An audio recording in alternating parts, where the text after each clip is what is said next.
1517년 충청도 보령, 대대로 명문가였던 한산 이씨 집안의 사내 아이가 태어났다. 아이가 첫 울음을 터뜨리던 순간 집 뒤편의 대나무 숲이 마치 거대한 파도가 치듯 일렁였다고 전해진다. 조부와 부치는 아이의 이름을 지암이라 지었다. 연꽃의 길을 걷는 자라는 뜻이었으나 소년은 연꽃보다는 들판의 잡초와 강가의 바위에 더 매료된 아이였다. 소년 지암은 예사롭지 않았다. 5살에 그를 깨우쳤으나 공맹의 도리보다는 밤하늘의 별자리와 개미들의 행렬에 더 몰입했다. 아버님, 별들이 흐르는 길은 왜 저토록 일정하며 개미들은 어찌 비가 올 것을 알고 미리 둑을 쌓는 것입니까? 아버지는 엄히 꾸짖었으나 소년의 눈 속에는 이미 세상의 이치를 꿰뚫어 보려는 거대한 갈증이 요동치고 있었다. 지암이 16되던 해 아버지가 세상을 떠나고 가세가 기울기 시작했다. 그러나 그는 슬픔에 침잠하는 대신 보찜 하나를 메고 길을 나섰다. 세상이라는 거대한 책을 읽고 오겠습니다. 그는 전국 팔도를 돌며 기인과 달인들을 찾아다녔다. 산속의 도사에게는 천문의 변화를 배웠고 바닷가의 어부에게는 물때와 바람의 냄새를 맡는 법을 배웠다. 한겨울에도 호젓한 벌로 버티며 눈 위에서 잠을 잤고 배고픔을 잊기 위해 며칠씩 생사를 씹으며 명상에 잠기기도 했다. 사람들은 그를 이지암이라는 이름 대신 구름을 타는 선비라 불렀다. 하지만 지암의 마음 한구석은 여전히 허전했다. 지식은 넘쳐났으나 그 지식을 꿰어 보배로 만들 단 하나의 진리를 찾지 못했기 때문이었다. 1530년대 어느 가을 송악산 아래 화담이라 불리는 계곡에 지암이 나타났다. 그곳에는 당대 최고의 석학이자 기철학의 대가인 서경덕이 응거하고 있었다. 지암은 서경덕의 초당 앞에서 사흘 밤낮을 꼼짝 않고 서 있었다. 마침내 문이 열리고 소박한 베옷을 입은 서경덕이 모습을 드러냈다. 그의 눈은 깊은 호수처럼 고요했다. 너는 무엇을 보러 왔느냐? 지암은 고개를 숙이는 대신 서경덕의 눈을 똑바로 응시하며 답했다. 세상의 기운이 어찌하여 백성들의 눈물로 흐르는지 그 물줄기를 바꿀 방법이 있는지를 보러 왔습니다. 서경덕은 빙그레 웃으며 바둑판을 꺼내왔다. 바둑이나 한 판 두자꾸나. 네가 본 세상의 기운을 이 판 위에 펼쳐보아라. 바둑이 시작되자 초당 안에는 팽팽한 긴장감이 감돌았다. 지암의 수법은 파격적이었다. 정석을 무시하고 사방으로 흩어지는 돌들은 마치 성난 파도와 같았다. 반면 서경덕의 돌은 느릿했으나 지암의 모든 공격을 마치 스펀지처럼 흡수했다. 내수는 화려하나 뿌리가 없구나. 바람은 거세지만 땅을 흔들지는 못한다. 서경덕의 말에 지암은 머리를 한 대 엇맞은 듯 멍해졌다. 서경덕이 바둑판 위에 돌 하나를 가리켰다. 하늘의 이치는 높고 귀한 곳에 있는 것이 아니라 내 발밑의 진흙 속에 있다.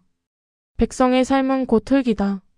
흙은 발표도 비명 지르지 않으나 만물을 길러내지 않느냐. 너의 그 비범한 재주를 하늘이 아닌 땅을 향해 써라. 그 순간 지암은 깨달았다. 자신이 쫓던 신선의 길, 천문의 도가 결국은 굶주린 백성들의 밥그릇과 연결되어야 한다는 사실을 말이다. 지암은 그 자리에서 큰 절을 올렸다. 스승님, 저를 흙으로 돌아가게 해주십시오. 서경덕은 지암의 머리를 쓰다듬으며 말했다. 이제 너의 호를 토정이라 하거라. 화려한 누각이 아니라 흙으로 지은 정자처럼 낮고 단단하게 사람들을 품으라는 뜻이다. 이날 이후 천재 이지암은 사라지고 백성의 고통을 예견하고 치유하는 토정이 태어났다. 훗날 그가 마포 나루터의 진흙으로 집을 짓고 살게 된 것은 바로 스승 서경덕과의 이 약속을 지키기 위함이었다.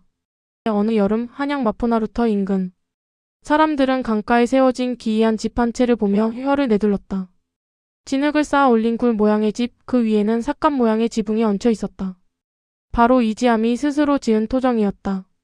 나으리 또 저러고 계십니다. 이지암은 구멍난 가마솥을 머리에 쓰고 한강변을 거닐고 있었다. 사람들은 그를 미친 선비라 불렀지만 그의 눈빛만은 말다 못해 서늘했다. 그는 단순히 기행을 일삼는 것이 아니었다. 그는 다가올 대기근의 징조를 읽고 있었다. 그는 천문과 지리에 능통했으며 특기 주역의 원리를 이용해 미래를 점치는 데 귀신 같았다. 어느 날 그는 자신의 저서인 토정 비결의 초안을 넘기다 멈칫했다. 내년 봄 충청도 아산 땅에 붉은 살기를 띤 흉운이 비치고 있었다. 이지암은 조정에 상소를 올려 스스로 아산 현감이 되기를 자청했다. 명문가 출신의 화담 서경덕의 제자인 그가 벼슬길에 나선다는 소식에 조정은 술렁였다. 하지만 그가 아산에 도착했을 때 마주한 것은 굶주림에 지쳐 쓰러진 백성들과 탐관 오리들의 횡포였다. 1578년 아산 현감으로 부임한 이지암의 첫 행보는 가마솥을 머리에 쓰고 관내를 한 바퀴 도는 것이었다. 사람들은 새로운 사또가 미쳤다며 수군거렸으나 그의 눈은 마을 구석구석 쓰러져 가는 거린들을 훑고 있었다. 사또 나으리 제발 한 푼만.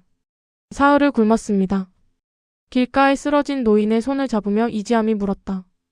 노인장, 돈을 주면 무엇을 하겠소? 밥을 사 먹겠지요. 하지만 내일이면 다시 굶을 것입니다. 이지암은 그 길로 관아 옆 빈 건물을 개조해 거린청이라는 현판을 내걸었다. 조선 역사상 유례없는 빈민 구제소였다. 그는 단순히 죽을 나눠주는데 그치지 않았다. 자, 여기 집과 대나무가 있다. 밥을 먹으려거든 손을 움직여라. 집신을 짜고 바구니를 만들어라. 너희가 만든 물건을 내가 장터에 팔아주마. 스스로 일어서는 법을 배우지 못하면 나라가 주는 곡식은 밑 빠진 독에 붙는 물과 같다. 이지암은 사대부의 체면을 버리고 직접 집신 짜는 시범을 보였다. 아산의 거린들은 처음으로 제 손으로 벌어먹는 법을 배웠고 아산의 장터는 이들이 만든 소금과 수공 예품으로 활기를 띠기 시작했다. 그는 백성을 가르치는 것은 공맹의 경전이 아니라 당장 내 손에 쥐어지는 밥줄임을 몸소 증명해 보였다. 그는 백성들에게 집신 짜는 법을 가르치고 염전을 일구어 소금을 굽게 했다. 또한 서해안의 무인도를 개간하여 양식을 구했다. 실학의 선구자다운 파격적인 행보였다. 하지만 이를 시기하는 무리가 있었다. 지역 토호들과 결탁한 중앙관리들이 그를 괴이한 술수로 민심을 현혹한다며 몰아세우기 시작했다. 아산 현감으로 부임한 지 석 달째 조정에서 내려온 순찰사 김판석은 불쾌한 기색을 감추지 못했다. 관아의 대청마루에 앉아 있어야 할 현감이 마당 한 구석에서 떼약볕을 받으며 집신을 엮고 있었기 때문이다.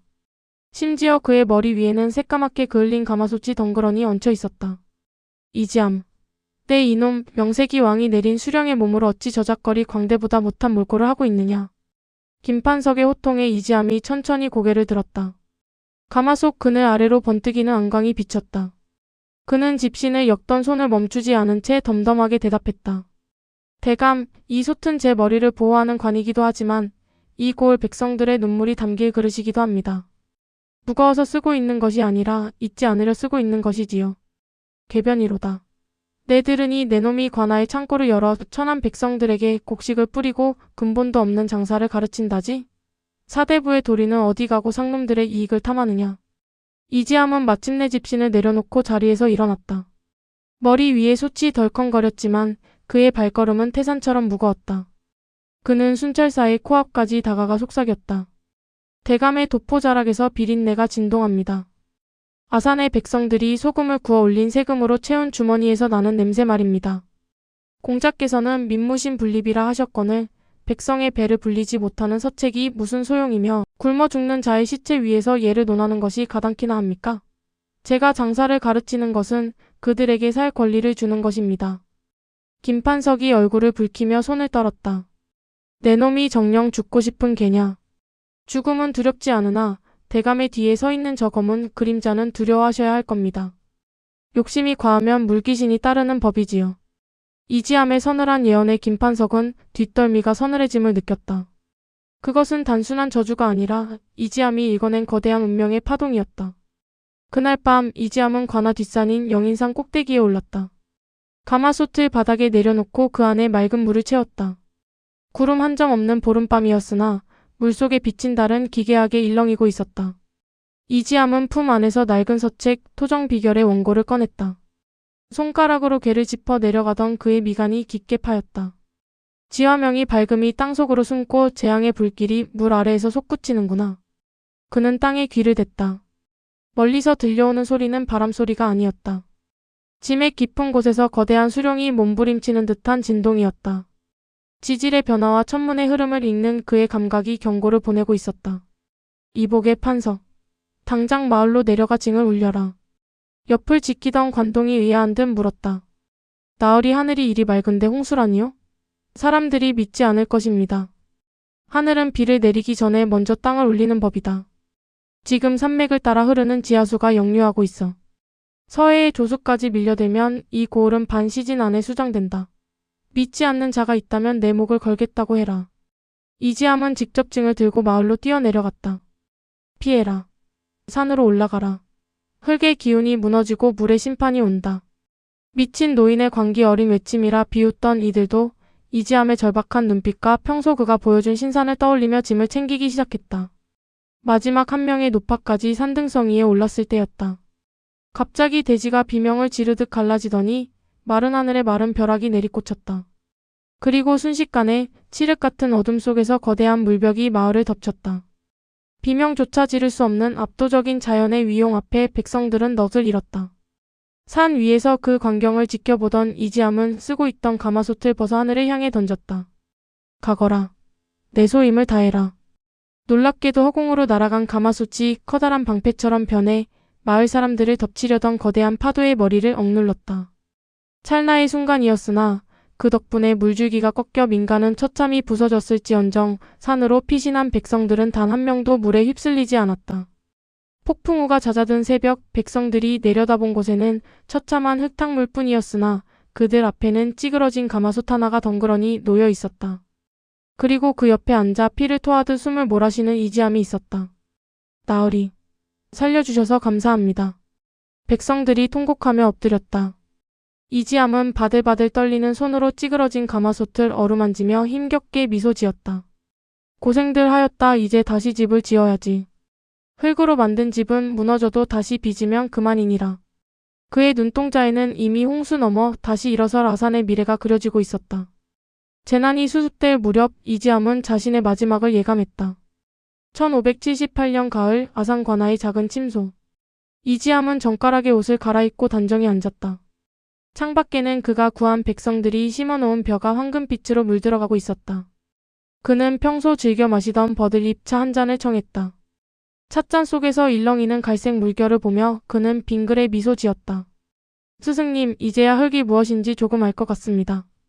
그는 마지막으로 붓을 들어 짧은 글을 남겼다. 생사는 본래 구름이 모이고 흩어지는 것과 같으니 내 육신을 흙에 묻되 마음은 저 들판의 곡식과 함께 살게 하라. 차를 한 모금 머금은 이지함은 그대로 벽에 기대어 눈을 감았다.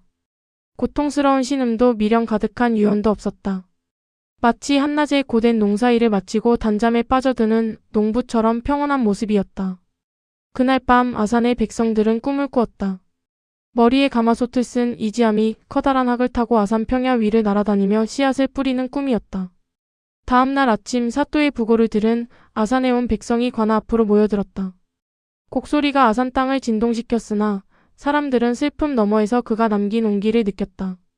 그는 죽어서 사라진 것이 아니라 아산의 흙이 되고 물이 되어 영원히 백성들과 함께 숨쉬게 된 것이었다. 그는 평소 즐겨 마시던 버들잎 차 한 잔을 마시며 제자들에게 말했다. 세상의 이치는 돌고 도는 방. 내가 쓴 비결은 백성들이 고단한 삶 속에서 작은 희망이라도 품길 바라는 마음일 뿐 운명에 매몰되어서는 안 된다. 1578년 그는 아산 관아에서 조용히 눈을 감았다. 그가 떠난 후 그의 소지품을 정리하던 이들은 깜짝 놀랐다. 현감으로 지내는 동안 그가 남긴 재산은 해진 옷 몇 벌과 낡은 가마솥 하나뿐이었다. 마포나루의 흙집 토정은 비어 있었지만 백성들 사이에서는 전설이 돌았다. 이지함이 죽은 것이 아니라 신선이 되어 서해바다 위를 가마솥을 타고 유람하고 있다는 이야기였다. 오늘날까지 전해지는 토정 비결은 단순히 점술서가 아니라 가장 낮은 곳에서 백성을 사랑했던 한 천재의 따뜻한 위로로 남게 되었다. 사람들은 매해 정초가 되면 그의 이름을 부르며 한 해의 기륭을 점쳤다. 그들이 읽는 것은 단순한 운세가 아니라 가장 추운 겨울에도 백성들의 손을 잡아주었던 한 기인의 따뜻한 심장이었다. 이지함, 그는 조선이 낳은 가장 위대한 예언자였으며 동시에 가장 낮은 곳에 머물렀던 흙의 성자였다.